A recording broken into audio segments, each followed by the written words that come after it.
La flotte de l'éveil. L'obscurité de l'espace profond était absolue, troublée seulement par la faible lueur des étoiles lointaines.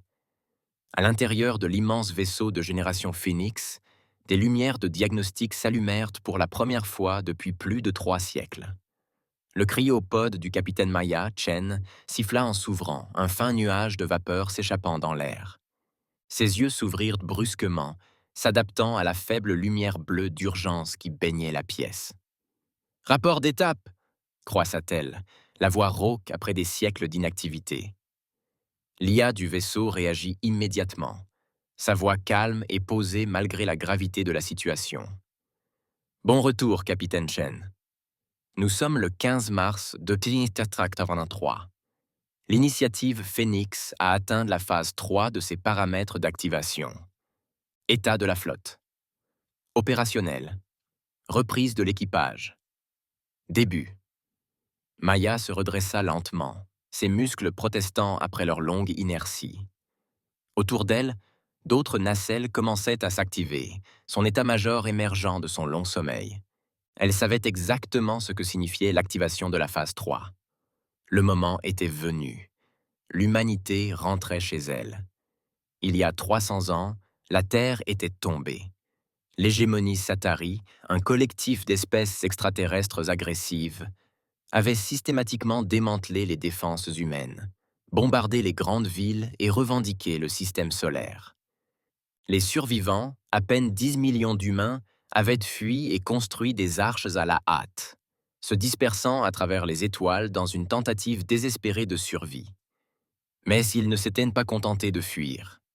Ils avaient un plan.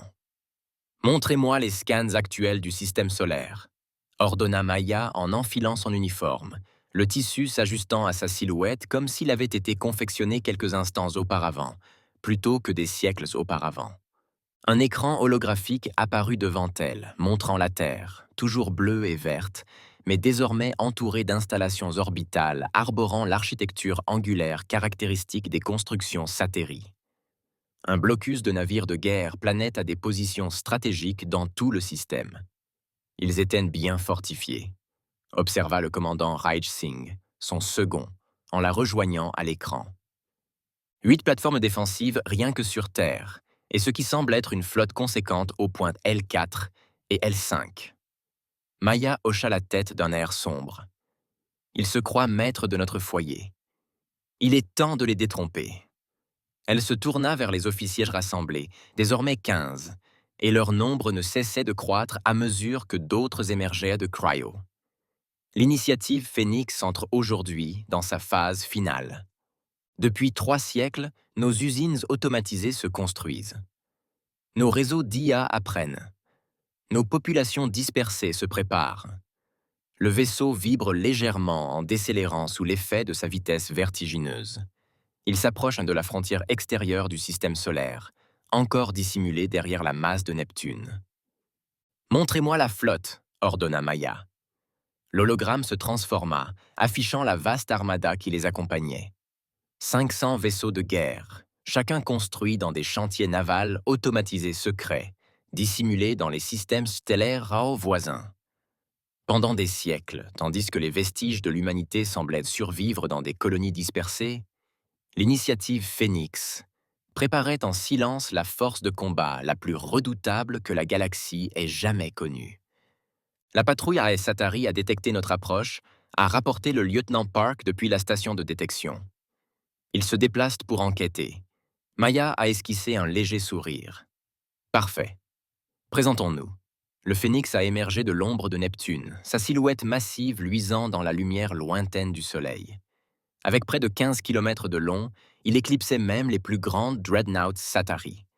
Derrière lui arrivait la flotte, vaisseau après vaisseau abandonnant la vitesse de vol, selon une séquence précisément chorégraphiée qui les répartissait sur un front de 5 minutes-lumière de large. La réaction des Citari fut immédiate. Des signaux d'alarme retentirent sur des fréquences subspatiales, tandis que leurs patrouilleurs se préparaient à former une ligne défensive. Des vaisseaux de guerre plus imposants commencèrent à quitter leur orbite depuis divers points du système, convergeant vers la menace inattendue. « Ils nous saluent », annonça Park. Protocole de salutation habituel de l'hégémonie. Passez-les, ordonna Maya en ajustant son uniforme et en faisant face à l'écran central. L'image d'un commandant Sitari apparut, les traits reptiliens figés dans une expression d'hostilité méfiante. Vaisseau non identifié, vous êtes entré dans l'espace hégémonique. Identifiez-vous immédiatement et préparez-vous à l'abordage pour inspection. Maya s'avança, sa posture rayonnant d'autorité. Ici, le capitaine Maya Chen du vaisseau Phénix de la flotte terrestre. Vous pénétrez en territoire humain. Le système solaire appartient à l'humanité, et nous sommes revenus pour le reconquérir. Le visage du commandant Saitari se tordit, peut-être sous l'effet de la surprise ou de l'amusement. Difficile de déchiffrer les expressions extraterrestres. Humain, votre espèce a été subjuguée il y a des siècles. Votre affirmation est invalide. Nous n'avons jamais été subjugués, répondit Maya d'un ton neutre. Nous étions momentanément incommodés. Et maintenant, Rvak. Avant que le Sitari ne puisse répondre, Maya coupa la transmission d'un geste tranchant. Poste de combat. Déployez les systèmes Lazarus. Dans toute la flotte, des systèmes d'armes sont devenus opérationnels. Les systèmes Lazarus. Dans toute la flotte, des systèmes d'armes sont devenus opérationnels. Une technologie développée en secret au fil des siècles, intégrant non seulement l'innovation humaine, mais aussi des conceptions volées et adaptées à une douzaine de civilisations extraterrestres. Le système Lazarus était l'atout majeur de l'humanité. Un réseau neuronal de ciblage et de contre-mesures capable de prédire et de neutraliser les actions ennemies avant même leur exécution. Les premières salves Satari arrivèrent rapidement, armes énergétiques et projectiles cinétiques filant à travers l'espace vers la flotte humaine. Le système Lazarus réagit instantanément, déployant des mesures de défense ponctuelles, avec une précision étonnante. Pas un seul tir n'atteignit sa cible. « Ripostez !» ordonna calmement Maya. « Schéma tactique Alpha. Montrons-leur ce que l'humanité a appris pendant notre absence. » La flotte humaine s'élança, armes à feu. Des rayons de perturbation quantique transpercèrent les boucliers satériens comme du papier. Des torpilles gravitationnelles déformessant l'espace-temps autour des vaisseaux ennemis, les écrasant simultanément de toutes parts. Le Phénix lui-même lança un barrage qui anéantit en quelques secondes un escadron entier de destroyers Sateri. « Capitaine !» rapporta Raj, la voix crispée par une excitation contenue. Le réseau de défense Sateri recule. Ah, Kitike Aski Iteseta. Ils appellent des renforts depuis l'orbite terrestre. Maya hocha la tête. C'était prévu. Commentaire phase 2. Déploiement des fantômes. Du ventre du Phénix et de plusieurs autres vaisseaux capitaux, de plus petits vaisseaux ont émergé. Des appareils furtifs équipés d'une technologie de déplacement dimensionnel, les rendant pratiquement indétectables. Leur mission était d'infiltrer les défenses orbitales de la Terre et de les neutraliser de l'intérieur. La bataille s'intensifia lorsque la flotte principale de Satari s'engagea. Leurs vaisseaux étaient redoutables, issus d'une espèce qui avait conquis la moitié de la galaxie par sa puissance militaire. Mais ils affrontaient une force sans précédent, une force humaine qui s'était préparée pendant 3 siècles à les vaincre. Transmission entrante, annonça soudain Park, ça vient de la surface de la Terre. Le cœur de Maya fit un bond, elle le passa sous les protocoles de sécurité maximale. Un visage humain apparut à l'écran, buriné, déterminé, marqué par les épreuves. Voici Thomas Rivera, chef de la résistance terrienne. Nous avons détecté votre flotte. Si vous êtes vraiment humain, nous vous attendions. Maya ressentit une vague d'émotions inattendues. Il restait des humains sur Terre, des survivants qui s'étaient cachés, avaient enduré et gardé espoir génération après génération. Monsieur Rivera, ici le capitaine Chen de l'initiative Phénix. L'attente est terminée. Nous rentrons. À travers le système, la bataille faisait rage. Les vaisseaux humains se déplaçaient avec une coordination dévastatrice, le système Lazarus anticipant et contraint toutes les tactiques Satari. Les vaisseaux fantômes neutralisèrent systématiquement les plateformes orbitales, créant des brèches dans le réseau défensif. À la surface de la Terre, des cellules de résistance dormantes s'activèrent, ciblant les installations clés de Satari par des frappes minutieusement planifiées. Sur le pont du Phénix, Maya observa l'écran tactique montrant les forces humaines avançant sans relâche à travers le système. Les lunes de Jupiter étaient déjà sécurisées. Mars serait la prochaine étape. Les Satari retirent leurs forces de leurs autres territoires, rapporta Raj. Ils considèrent cette menace comme une priorité absolue. Comme il se doit, répondit Maya. Nous ne nous battons pas seulement pour Sol. Une fois la Terre sécurisée, nous passerons à la phase 4. L'implication était dans l'air. La phase 4 ne se limitait pas à la reconquête de la Terre. Il s'agissait de garantir que l'humanité ne soit plus jamais menacée. L'initiative Phénix avait été conçue avec une compréhension claire. Dans une galaxie peuplée d'espèces prédatrices, l'humanité devait s'imposer non seulement comme une puissance supplémentaire, mais comme une force que d'autres hésiteraient à défier. Alors que la bataille pour les planètes extérieures se concluait de manière décisive en faveur de l'humanité, Maya s'accorda un instant de réflexion. 3 siècles de planification, de construction et d'attente portaient leurs fruits. Les vestiges épars d'une espèce presque éteinte avaient refusé de disparaître. Au contraire, ils avaient transformé leur défaite en fondement d'un retour stupéfiant. Les Satori étaient sur le point d'apprendre une leçon qui résonnerait dans toute la galaxie. L'humanité était de retour, et rien ne pouvait l'arrêter. La récupération. La bataille orbitale pour la Terre faisait rage depuis 72 heures sans interruption.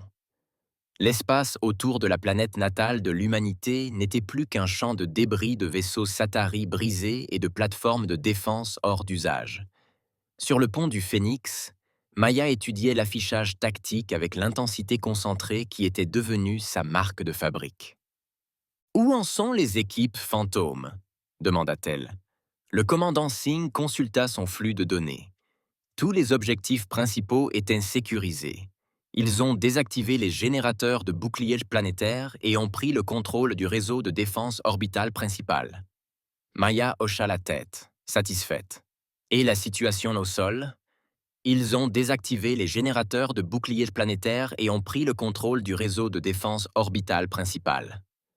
Maya hocha la tête avec satisfaction. Et la situation sur le terrain? La résistance de Rivera a pris le contrôle de 3 grands centres administratifs Satar. Le continent australien est désormais presque entièrement aux mains des humains.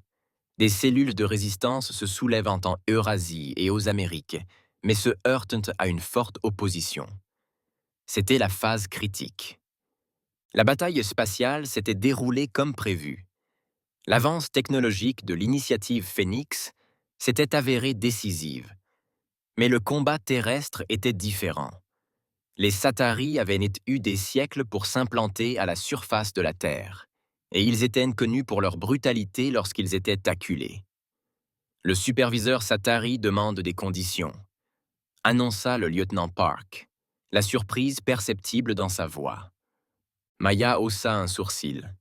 Ils veulent déjà négocier. Faites-le. L'écran principal se modifia pour montrer un Satari d'un rang supérieur à tous ceux avec qui ils avaient communiqué auparavant. La crête élaborée et la coloration de ses écailles le signalaient comme un membre de la caste dirigeante. Je suis le haut surveillant Kraltex, de l'hégémonie Seteri. L'alien commença, son traducteur traduisant le langage sifflant en un anglais plat et mécanique. Votre attaque sur notre territoire est un acte de guerre qui fera s'abattre sur vous toute la puissance de l'hégémonie. Maya se pencha légèrement en avant.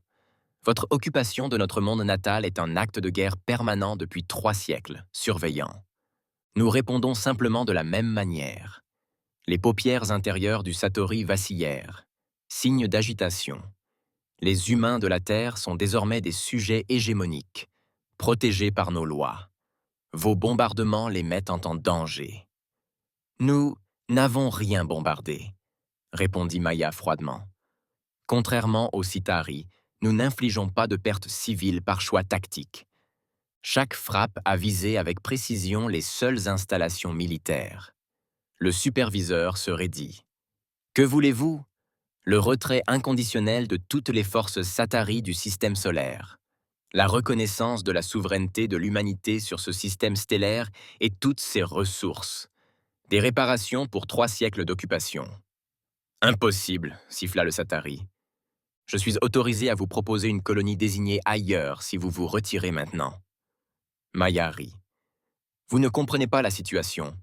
Superviseur, nous ne demandons pas la permission. Nous vous donnons l'occasion de sauver ce qui reste de vos forces ici.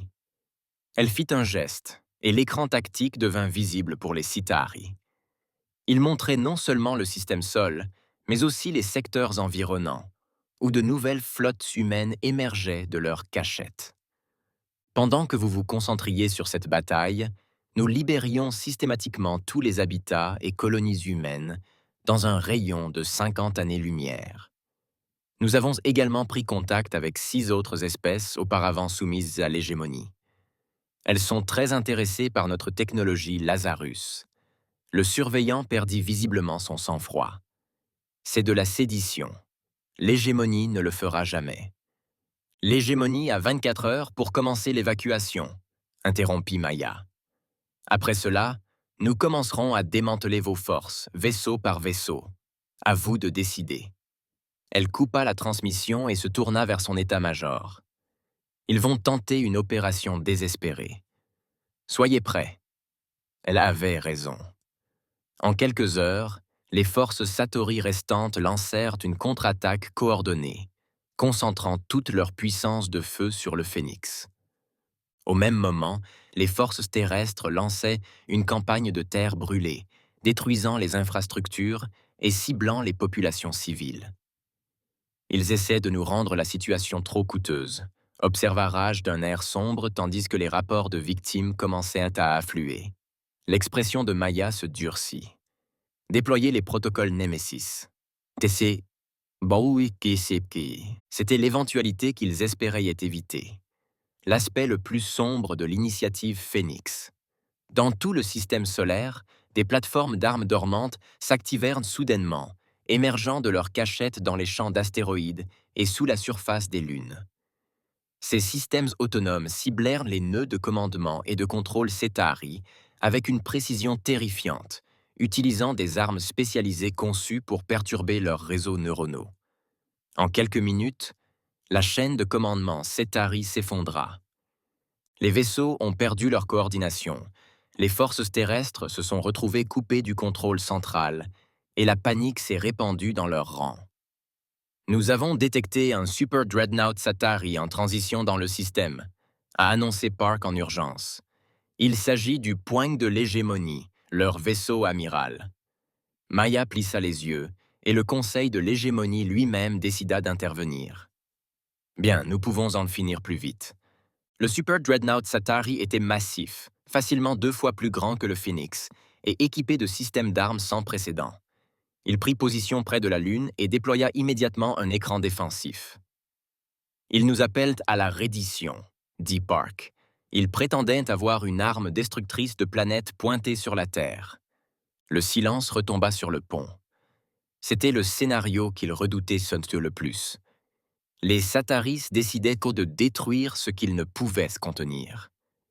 La voix de Maya était d'acier lorsqu'elle rompit le silence. « Connectez-moi à Thomas Rivera, à la surface. » Le chef de la résistance apparut à l'écran, le visage maculé de terre et de sang, mais le regard clair. « Capitaine Chen, nous constatons une accumulation massive d'énergie provenant de ce nouveau vaisseau. Il menace de détruire la planète, Monsieur Rivera. Nous devons appliquer le protocole Gaïa immédiatement. » Rivera hocha la tête d'un air sombre. « Nous nous y sommes préparés, vous donnant le contrôle dès maintenant. » Hera hocha la tête d'un air sombre. « Nous nous y sommes préparés, vous donnant le contrôle dès maintenant. » À la surface de la Terre, dans des bunkers profonds et des installations secrètes, d'anciens systèmes commencèrent à s'activer. L'initiative Phoenix n'avait pas seulement planifié une guerre spatiale. Elle avait déjà doté la Terre de mesures défensives avant l'invasion initiale des Satéries. Système Gaïa en ligne. Confirmation du lieutenant Park. Presse à vos ordres. Maya prit une profonde inspiration. Visez uniquement le vaisseau amiral Citari. Exécuté. Depuis la surface de la Terre, des milliers de rayons d'énergie jaillirent soudainement vers le ciel, convergeant vers le super cuirassé Citari. Les boucliers de l'immense vaisseau s'embrasèrent et cédèrent en quelques secondes, incapables de résister à l'assaut coordonné. Avant qu'il ait pu déployer son arme destructrice de planètes, le vaisseau amiral de l'hégémonie s'est brisé comme un œuf, des explosions secondaires ayant traversé sa coque. Toutes les forces Satari sont en déroute, rapporta Raj. Nous recevons des signaux de reddition de plusieurs nœuds de commandement. Maya se tenait face à l'écran qui montrait la Terre, belle, bleue et désormais au bord de la libération. Acceptez leur reddition, sécurisez leurs armes et préparez les vaisseaux de débarquement. Il est temps de rentrer. La reconquête de la Terre a pris 2 semaines supplémentaires. Certaines forces Citari ont lutté jusqu'à la mort, mais la plupart se sont rendues lorsqu'il est devenu évident que l'hégémonie les avait abandonnés. En s'emparant de ville en ville, les forces humaines ont découvert quelque chose d'inattendu. Non seulement des résistants humains, mais des communautés entières, cachées, qui avaient préservé leur identité et leur culture à travers des siècles d'occupation. Sur ce qui avait été autrefois les plaines du Kansas, Maya Chen foula le sol terrestre pour la première fois. Elle était née sur une planète colonie, descendante des premiers évacués. La gravité lui semblait étrange, légèrement plus forte que celle à laquelle elle était habituée. Mais l'air, malgré les masques filtrants qu'il portait par précaution, sentait bon. Thomas Rivera l'a rencontré sur le site d'atterrissage, en compagnie de représentants de groupes de résistance du monde entier. Le vieux combattant semblait à la fois épuisé et euphorique. « 300 ans, dit-il simplement en lui tendant la main. Pendant 300 ans, nous avons dit à nos enfants qu'un jour, l'humanité reviendrait des étoiles. La plupart pensaient que ce n'était qu'une histoire pour entretenir l'espoir. Maya lui serra fermement la main. Ce n'était pas une simple histoire. L'initiative Phoenix avait toujours eu un seul but, assurer la survie et le retour de l'humanité. Alors qu'il se dirigeait vers un centre de commandement improvisé, River avait fait un geste vers le paysage environnant. Que va-t-il se passer maintenant? Les Sataris ont tant détruit. Maintenant, nous reconstruisons, dit Maya avec une confiance tranquille. Non seulement la Terre, mais aussi la place de l'humanité dans la galaxie. L'hégémonie est déjà en train de se fracturer. Nos renseignements suggèrent qu'au moins 3 autres espèces soumises ont lancé leurs propres efforts de libération. Elle leva les yeux vers le ciel, où les étoiles commençaient à apparaître à la tombée de la nuit. Les Citari pensaient nous avoir anéantis. Au lieu de cela, ils nous ont forcés à devenir plus forts, plus déterminés, plus innovants. Ils nous ont dispersés sur des dizaines de mondes, pensant que cela diluerait notre identité. Au contraire, cela nous a donné une portée et une perspective. Un chargé de communication s'est approché avec des nouvelles urgentes. Maya a écouté, puis a souri. Le Conseil d'hégémonie exige un cessez-le-feu immédiat et des négociations diplomatiques, a-t-elle dit à Rivera. En demandant un cessez-le-feu immédiat et des négociations diplomatiques, elle dit à Rivera qu'ils étaient soudain très intéressés par une coexistence pacifique. Le visage buriné de Rivera s'éclaira d'un sourire. Bien sûr qu'ils le sont. Ils viennent de découvrir que l'humanité n'est pas seulement de retour. Rien ne peut nous arrêter. À la tombée de la nuit, des lumières commencèrent à s'allumer dans la colonie humaine, la première d'une longue série qui allait s'étendre et se développer à mesure que la Terre serait reconquise.